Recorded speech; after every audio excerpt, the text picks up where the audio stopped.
Welcome, dear friends, to another gentle journey with Terraflora Studio, where everyday things are reborn into something magical, and where each idea is a quiet reminder that beauty often hides in the simplest places. Today, we will wander through a world of summer light, soft breezes, and creations shaped from what others might call waste. Here, broken becomes beautiful, and forgotten becomes unforgettable. This collection of ideas has been lovingly arranged to inspire your own hands and heart. Every scene you will hear is imagined with care, to help you see the world around you in a new way. And before we begin, a gentle but important note. This content has been thoughtfully composed with the help of AI technology, weaving together information, creativity, and storytelling to bring you a richer experience. The designs and images we explore are ideas for you to adapt, shape, and truly make your own. As we move from one creation to the next, I invite you to listen slowly. Let the colors form in your mind, let the scents and textures linger, and imagine your own garden, home, or balcony transformed into something that feels like a story you can step inside. These are not just decorations. They are moments built with patience, care, and a little imagination. And if you find yourself smiling, dreaming, or quietly planning your own version as we go along, I would be truly grateful if you chose to join our small creative family. Subscribe to Terraflora Studio so you never miss another moment of inspiration. Together, we can turn more of the ordinary into something extraordinary, one peaceful, beautiful project at a time.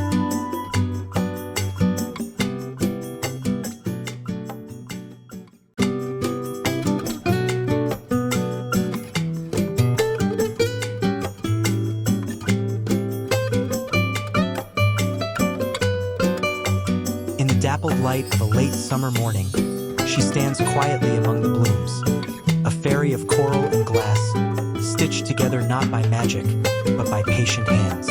Each piece was once forgotten. Shards of sea-worn coral, chips of glass from vessels long broken, all gathered like treasures from the shore.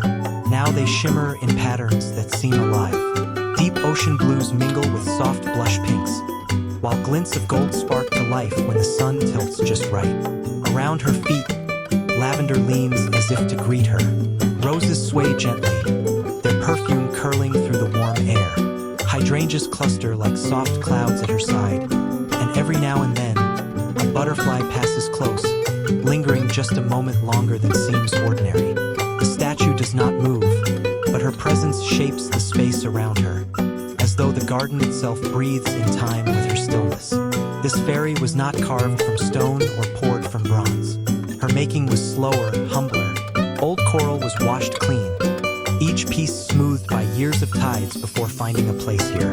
Shards of glass, once dangerous to touch, were polished until their edges whispered instead of cut. With careful hands, they were pressed into a cement skin, forming swirling patterns of wings and gown, the kind that catch light and shadow in equal measure. She stands beside the curve of a cobblestone path, where visitors pass on their way to the pond. Most slow their steps, some pause entirely. Children lean in close, their fingers hovering just above the glass as though afraid the colors might dissolve if touched. In the quiet, the statue keeps her secrets. Perhaps she remembers the deep-sea currents that once shaped her coral. Perhaps she recalls the windows she once framed, watching sunsets from a distant room. Or perhaps she is content only to be here, a keeper of the garden's softest hours. And for you, standing here in the warm stillness, she offers a gentle reminder. Beauty does not fade when something breaks. Sometimes, in the hands of someone willing to see what could be, the broken becomes something brighter than it ever was before.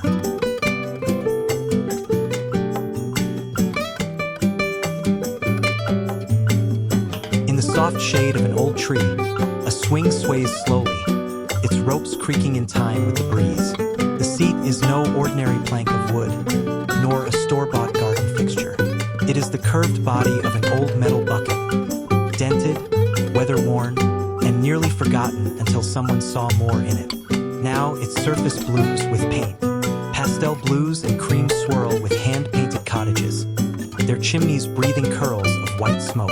Tiny windows glow with warm yellow, and flowers spill from painted window boxes, as if a whole little world is tucked into its curved sides. The ropes are thick, their fibers softened by sun and time, looped securely over a sturdy oak branch. Sunlight filters through the canopy above, scattering patches of gold onto the grass below. Roses lean close from the garden's edge, their scent sweet and heavy. Daisies, with their bright faces, nod gently as though keeping rhythm with the swing's quiet motion. When you sit down, the metal feels cool against the backs of your legs, but the warmth of the afternoon soon seeps in. You push off gently, and the ground falls away in a slow, easy arc. From here, the garden unfolds differently. The lavender beds seem wider, the path to the pond looks softer. Even the air feels lighter, carrying scents you didn't notice before. Freshly cut grass, the sharp green of rosemary, the faint sugar of honeysuckle. This swing is more than a seat. It is an escape. It invites you to remember the simple joy of movement, the thrill of a breeze in your hair, the way the world blurs just enough to make it feel like a story. Children climb in and kick their legs high, laughing into the warm air. Grown-ups linger here longer than they admit, letting the sway pull their thoughts somewhere gentler. It was made from what others might have discarded. And yet, in this small corner of the garden, it has become a favorite place. A pause between steps, a reminder that beauty often comes from the willingness to see possibility in the overlooked. When the sun dips lower and the shadows grow long, the swing waits again, quiet, patient, holding all the small moments of joy it has carried, ready for the next person who chooses to sit and sway.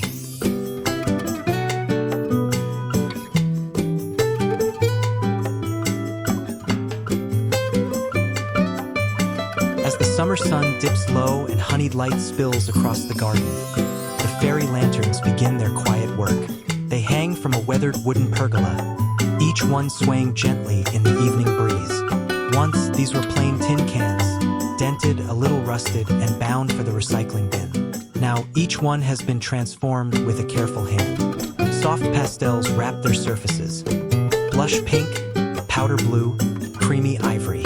Small flowers are painted in delicate strokes, their petals curling around tiny, cut-out stars and crescent moons. Inside each can, a warm flame flickers, sometimes a small candle, sometimes a solar light gathering the last of the day's energy. As the light spills out, it dances over the petals of nearby roses, casting small constellations on the garden floor. The air is alive with fragrance. Lavender hums quietly with bees finishing their day's work, while honeysuckle releases its sweetness into the cooling air. Somewhere nearby, a blackbird sings the final notes of its twilight song. The lanterns sway to the rhythm of the wind, their light weaving through the wisteria vines above. By day, they are charming decorations, adding soft color among the blooms. But as the sky shifts to indigo, they transform. Each lantern becomes a beacon, bright enough to guide you along the winding path, soft enough to suggest that perhaps, just beyond sight, a gathering of fairies has begun. They invite you to linger, to walk a little slower, to notice the way light can turn the ordinary into something otherworldly. Guests often pause here, cupping the light in their hands for a moment before moving on, as if trying to carry some of its magic with them. There is beauty in their imperfections, the faint ripples in the paint where a brush hesitated, the way some cutouts are not perfectly symmetrical. These details only deepen their charm, reminding you that they were made by human hands, with patience and joy. And when the night grows dark, the lanterns keep watch. They mark the path home, but also leave a glow behind in your memory, a reminder that with just a little imagination, even the smallest scrap can light up the world.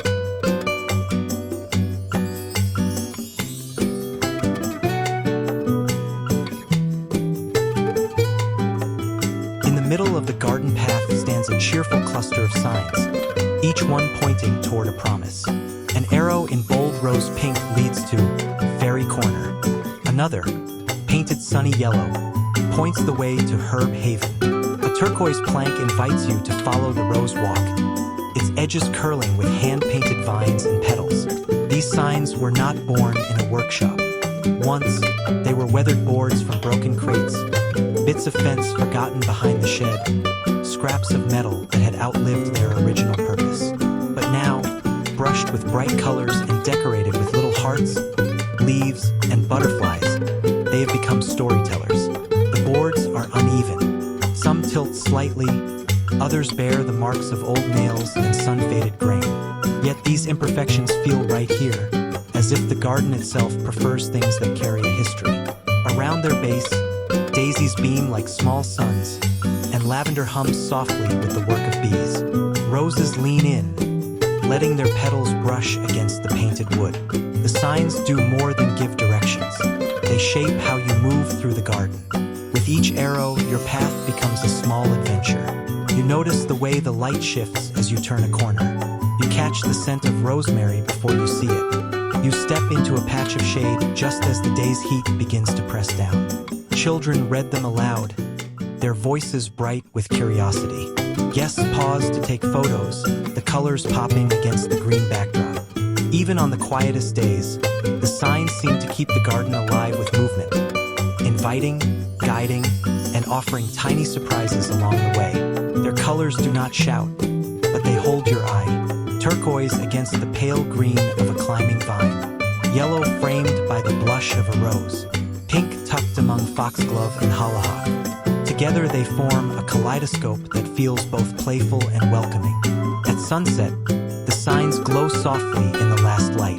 The wood grain warms, the painted flowers take on a richer hue, and the whole garden feels like it's leaning into the evening. They stand as proof that even the simplest materials, when given a little care, can point the way towards something beautiful.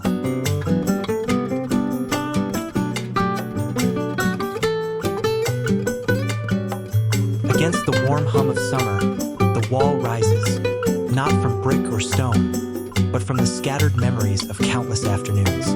Puzzle pieces, once lost in the bottom of boxes or left unfinished on kitchen tables, have been gathered and painted into a single living mural. The shapes fit together loosely, their edges softened by layers of pastel color. Lilac skies, soft green meadows, golden-haired fairies dancing among painted blossoms. Between the scenes, life grows. Small fabric pockets stitched into the wall cradle rosemary that reaches for the light, thyme that trails softly downward, and basil that releases its peppery perfume each time you pass.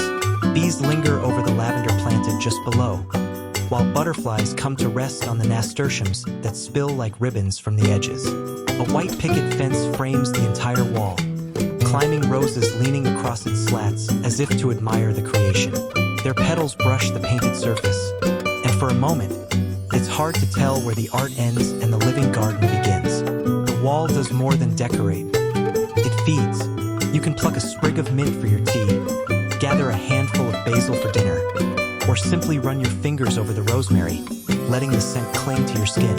It's a garden you can tend standing up, a canvas that grows greener with every passing week. When the wind moves through, the herbs sway gently against their painted backdrop, their shadows shifting over fairies' mid-dance and painted petals frozen in bloom.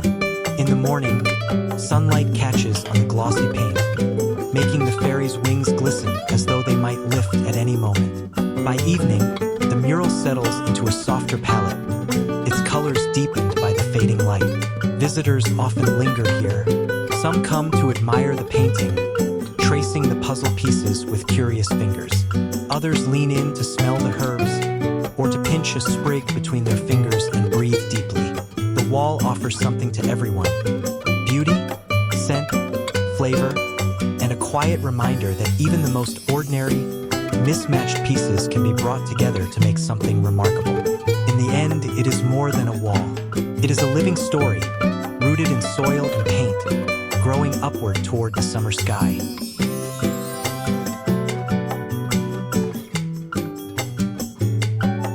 Once, this frame stood in the wall of a home opening to the sky. It has felt the weight of countless hands, the swing of hinges, the soft drift of curtains in a summer breeze. But now, its glass is gone, and its purpose has shifted. The old wooden frame, brushed in soft mint green along the edges and blush pink at the corners, stands at the edge of the garden like a quiet invitation. Against its weathered lines, climbing roses weave their way upward. Cream petals unfurl beside blush pink blooms, spilling over each square, as though they've been waiting all along for something to hold them. Bees hum in and out of the blossoms, their bodies dusted with golden pollen.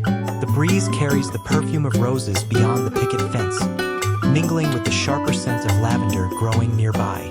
Through the open spaces, the garden reveals itself in fragments. The purple haze of lavender beds, the gentle nod of daisies, the tall spires of hollyhocks swaying in slow rhythm. Sunlight filters through both frame and flower, casting shifting patterns on the grass below. The frame does more than guide the roses. It frames moments. A child peeking through to see if the strawberries are ripe. A visitor pausing to take in the way the light falls across the petals.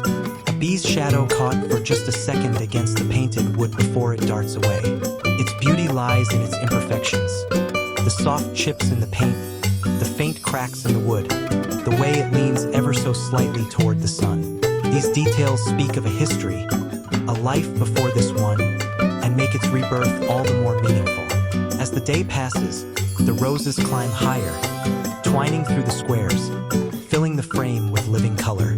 By evening, when the light turns golden, the trellis seems to glow from within, each bloom a small lantern of its own. Here, the old meets the blooming new, and in their meeting, they create something richer. A reminder that beauty often begins where something else has ended, and that the best frames are the ones that let life grow right through them.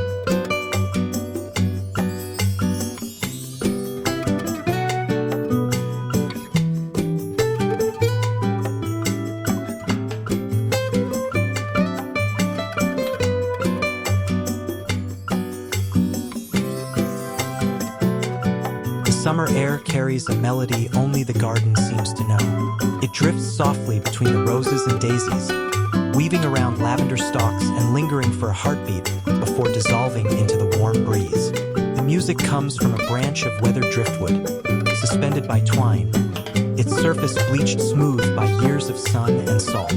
From the branch hang treasures gathered from two worlds, the shore and the street. Seashells, their curves smoothed by tides, catch flashes of sunlight. Tiny brass bells, once fastened to a child's bicycle, now chime with each sway. Painted beads in bright sunlit colors glint between them, turning gently as they dangle. When the wind stirs, the chimes begin their quiet dance. The shells click together with a soft, sandy rhythm. The bells answer in light, laughing tones. Somewhere beneath, a bee moves between the lavender blooms, and the sound blends into the day's slow music. The shells carry faint memories of the ocean, the cool hush of waves retreating over wet sand, the gulls calling above a horizon that stretches forever. The bells hold echoes of childhood, when the world was small enough to fit inside a single afternoon of riding down sunlit streets. Here, in the garden, those two stories meet and find a new one together. The driftwood rests in the embrace of climbing roses. Petals brush the shells when the wind is strong enough, adding a whisper of scent to the air.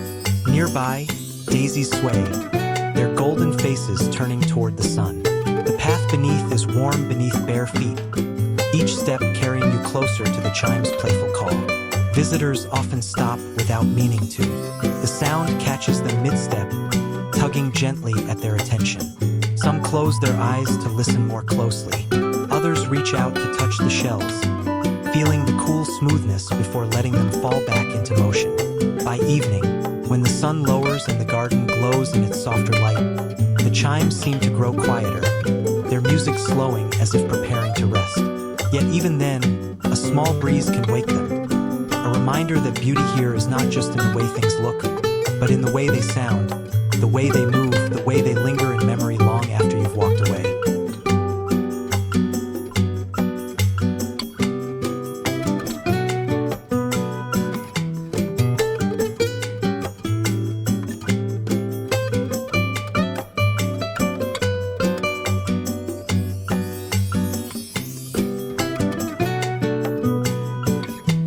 Beneath the soft arch of a rose-covered pergola, the bench waits, its iron frame, once chipped, rusted, and forgotten in a quiet corner of someone's yard. now gleams with new life. The curves of metal are painted in gentle shades of pastel blue and cream, curling like the vines that have begun to weave around its legs. Along the arms, hand-painted flowers wind delicately, their colors echoing the blooms nearby. The seat is made of reclaimed wooden slats, sanded smooth and polished to a warm honey glow. Each one bears faint marks from its past. A knot here, a gentle curve in the grain there, small stories written in wood. When the sun filters through the roses above, patches of light fall across the surface, warm under your hand. Here, the air feels different. The scent of lavender drifts on the breeze, mingling with the heady perfume of peonies nearby. The faint spice of foxglove flowers lingers at the edges, and every now and then, a bee moves lazily between blossoms. The cobblestone path underfoot is warmed by the sun, inviting you to pause before taking a seat. Sitting down, the bench feels sturdy but welcoming, its back curving just enough to let you lean in and rest. From here, you can watch the garden at its most unhurried. Roses sway with the breeze, petals trembling in dappled light. The leaves above shift gently, sending sunlit patterns to dance across your lap. Somewhere nearby, a small fountain murmurs. This bench is not just a place to sit, it is an invitation to linger. Couples share tea here on lazy afternoons. Friends pause mid-conversation to breathe in the scent of the garden. Someone sits alone with a book, glancing up every so often just to watch the flowers move. Its story is one of transformation, from cast-off to centerpiece, from forgotten to cherished. And as you sit here, you realize it's not only the bench that has been restored. This corner of the garden feels fuller because of it, as if the bench itself has stitched a little more peace into the air. When you rise to leave, the bench remains, patient and graceful, waiting for the next set of footsteps to find rest in its quiet embrace.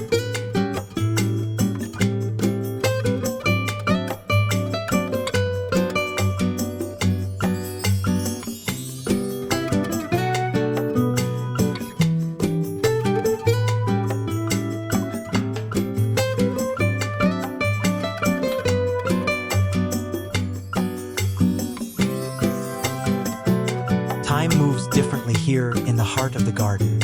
Against an old brick wall softened by ivy, a great painted will marks the hours. Once it was the rim of a forgotten machine, its surface dulled by rust and rain. Now it blooms with color, fairies in mid-dance among roses, vines curling around numbers, tiny toadstools tucked between painted petals. The hands of the clock sweep slowly, their movement almost imperceptible. Sunlight catches on golden details, making them glow for a moment before the shadow of a passing cloud dims them again. Below, lavender brushes against foxgloves, their tall speckled bells swaying in a lazy rhythm. The perfume here is thick with summer, sweetened by the warmth of the bricks holding the day's heat. Standing before it, you notice how the clock keeps two kinds of time. There is the time it measures minutes, hours, the passing of a day. And then there is the time the garden knows, the slow unfurling of a rosebud, the gentle lean of a sunflower toward the light, the quiet pause before the first drops of rain. The space is filled with small, deliberate details. The wings of each fairy shimmer with iridescent paint, catching the light as you move. The vines curl in just the way a real stem might, wrapping around the clock's frame. Even the numbers are softened, painted as though they have always been part of the garden wall. Visitors often pause here not to check the time but to look closer. A child might trace the outline of a fairy with their fingertip. Someone else might simply stand and watch the hands drift forward, as if waiting for the clock to do something more. This clock began as a discarded piece of steel, heavy and unremarkable. Yet here, framed by flowers and warmed by sun, it holds the rhythm of the garden's heart. It doesn't rush you. It doesn't urge you forward. Instead, it reminds you that the best hours are measured in moments that ask you to stay a little longer. When evening comes, the clock's colors soften, taking on the hues of twilight. The fairies seem to lean closer to the flowers, and the garden itself settles into a slower beat, as if agreeing that, for now, time can wait.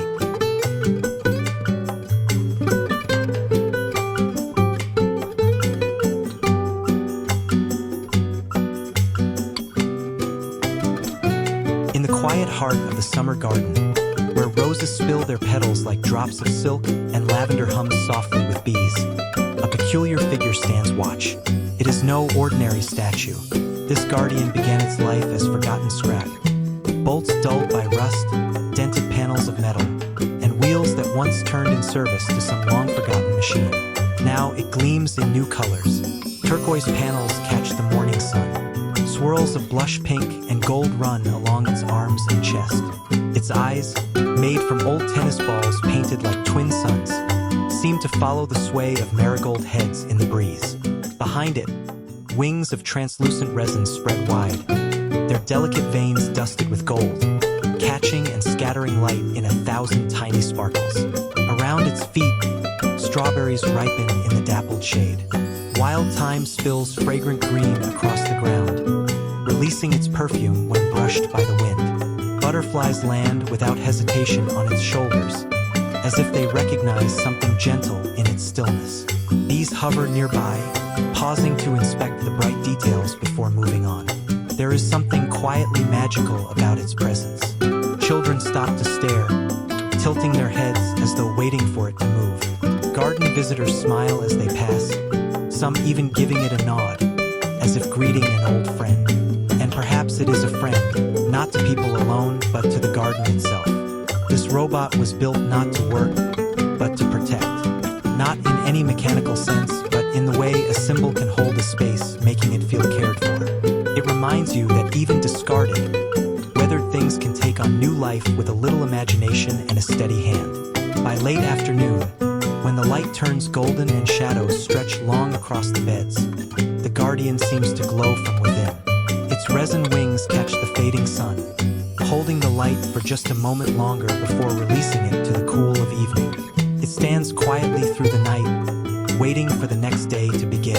In the morning, when the first bees return and the roses open again, the guardian is there, steady, bright, and ready to keep watch over both blossoms and dreams.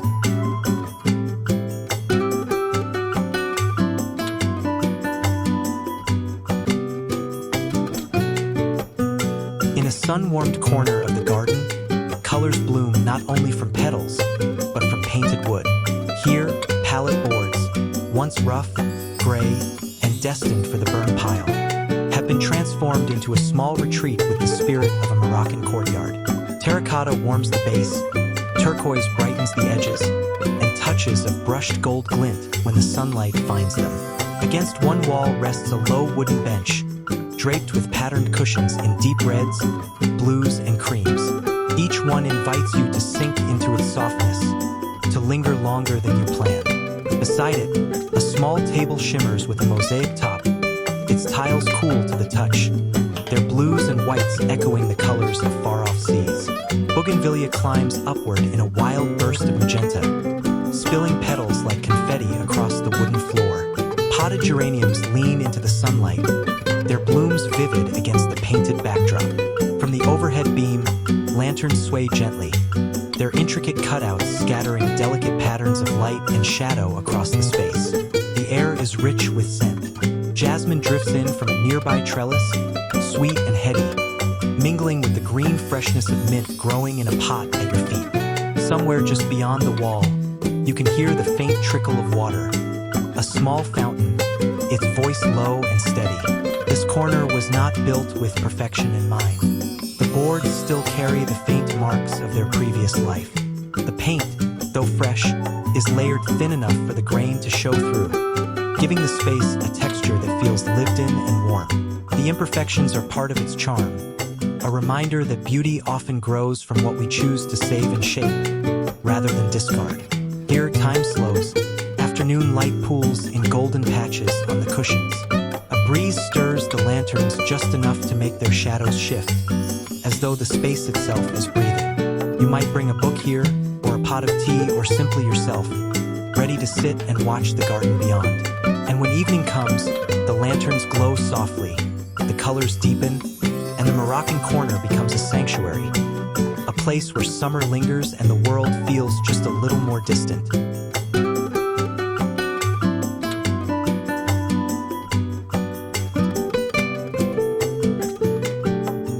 In a shaded nook of the garden, where ferns whisper and wild roses lean toward the light, a fountain sings in a voice as soft as the breeze. Its song is not a grand cascade, but a gentle murmur, water spilling over smooth stone, tumbling from the outstretched hands of a painted fairy figurine. The fairy was once forgotten. Time had dulled her colors, chipped her gown, and clouded her delicate wings.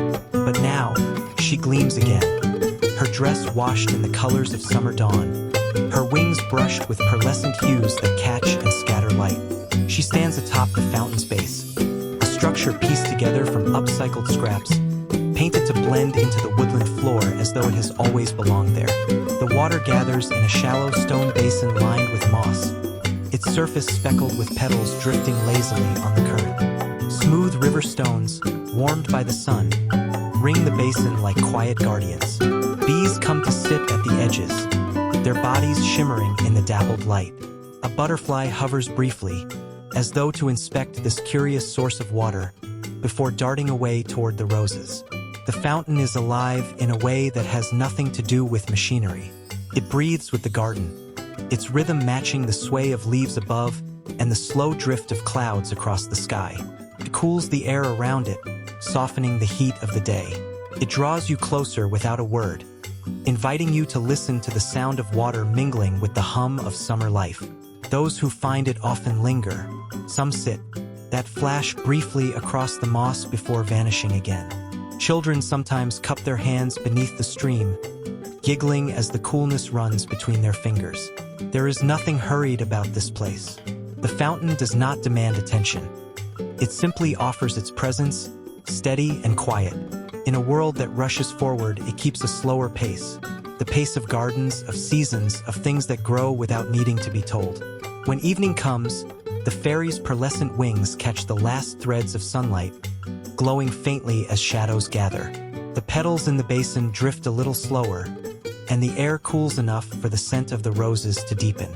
The fountain's voice softens, but never stops, carrying the garden gently into night. Here, beauty flows not from perfection, but from the art of giving old things a second life, and letting them keep watch over moments worth keeping.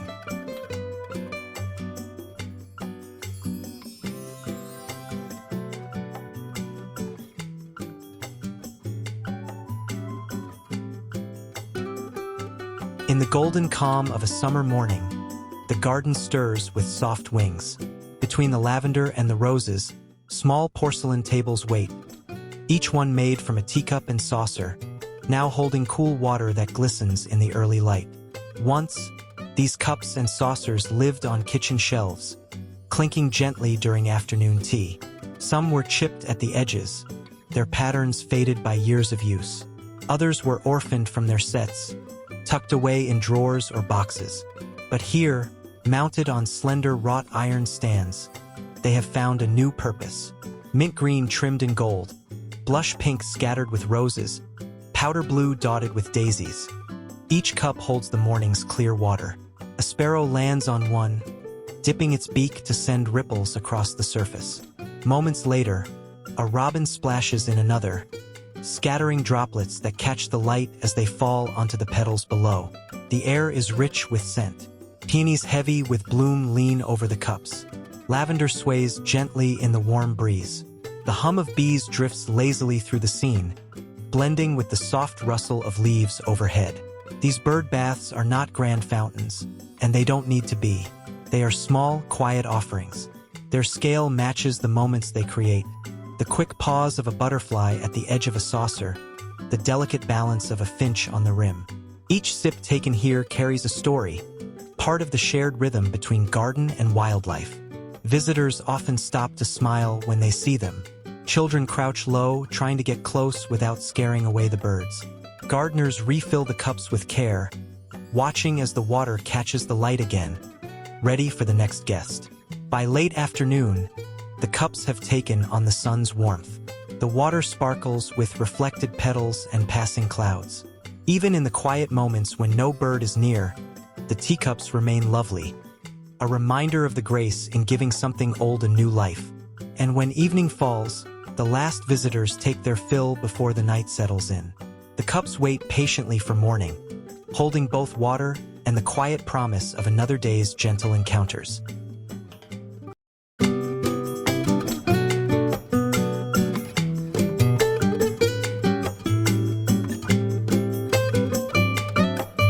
As the day eases into evening, the sky turns to lavender and gold. In the gentle cooling air, small orbs begin to glow among the branches. They sway lightly in the breeze, each one a fragile frame of twisted wire cradling panels of pastel-painted glass. By daylight, these orbs look like delicate ornaments, their colors soft and translucent. Pale blue like a summer sky, blush pink like a rose at first bloom, cream like morning light. But as the sun fades, the solar lights within awaken, casting a warm, steady glow. The light pools gently on the cobblestone path below, guiding footsteps with just enough brightness to see each stone, yet leaving shadows deep and rich around the edges. Roses nearby take on a new softness in the glow, their petals seeming to drink in the warmth. Lavender releases a stronger scent in the cooler air, the fragrance curling upward to meet the lights. These orbs were not bought from a store. Their wire frames once formed part of discarded baskets and garden decor. The glass panels were salvaged from broken panes, each piece cut and painted by hand. A little gold dust brushed along the edges catches the light, sending tiny sparks into the air when the orbs move. Visitors often find themselves slowing down here, letting the path lead them under the canopy of lights. Some stop entirely, tilting their heads to watch the orbs sway. The sound of leaves brushing together above mixes with the faint creak of the wires, and somewhere in the distance, the evening song of a blackbird rises. In the dark, the lights become more than decoration. They turn the garden into a half-told story, one you walk through slowly, wondering what might be waiting just around the next bend. The glow feels both comforting and mysterious, as though the garden is alive in a different way at night. And when morning comes, the orbs will rest again, their colors soft in the daylight. But as the sun begins its slow descent, they will wake once more, carrying that quiet magic into another summer evening.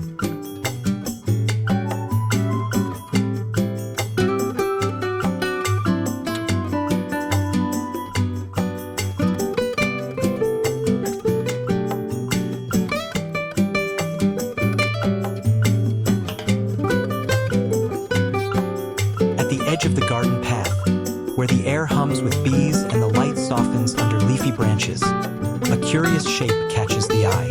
It twists upward from the ground like the stem of some fantastical plant, bending and curling in bright, joyful colors. This is the watering station, built not from polished metal or sleek fittings, but from scrap pipes once dull with neglect. Each section has been painted by hand. Sunny yellows, deep sky blues, soft greens scattered with tiny flowers and curling vines. Painted birds in flight perch along the curves, their wings caught mid-beat. At the top, a spout leans forward, releasing a gentle stream of water into a weathered wooden bucket below. The sound is steady and soothing, a quiet splash that blends perfectly with the rustle of leaves and the hum of nearby lavender. The bucket, ringed with moss, sends tiny ripples outward each time a drop falls. Around the base, daisies beam in the sunlight, foxgloves dangle their speckled bells, and roses reach out to catch a bit of the mist. The air here feels cooler, freshened by the movement of the water. Occasionally, a butterfly will pause at the bucket's rim for a sip, its wings reflecting flashes of sunlight. It is practical, of course, providing water for herbs and flowers, but it feels like more than that. There's a story in its shape, a whimsy in its colors, as though it might just as easily be a prop from a fairy tale as a tool for the garden. Children often approach it with wide eyes, tracing the painted birds or following the twisting path of the pipes until the water source reveals itself. This station stands as proof that utility doesn't have to be plain, that even something as ordinary as a waterspout can bring joy when shaped with care and imagination. And in its presence, you can't help but feel that tending the garden is less a chore and more a small ceremony, one where every drop counts and every detail matters. When evening comes, the last rays of sun turn the painted surfaces to gold, and the steady sound of water feels like the garden's way of saying goodnight.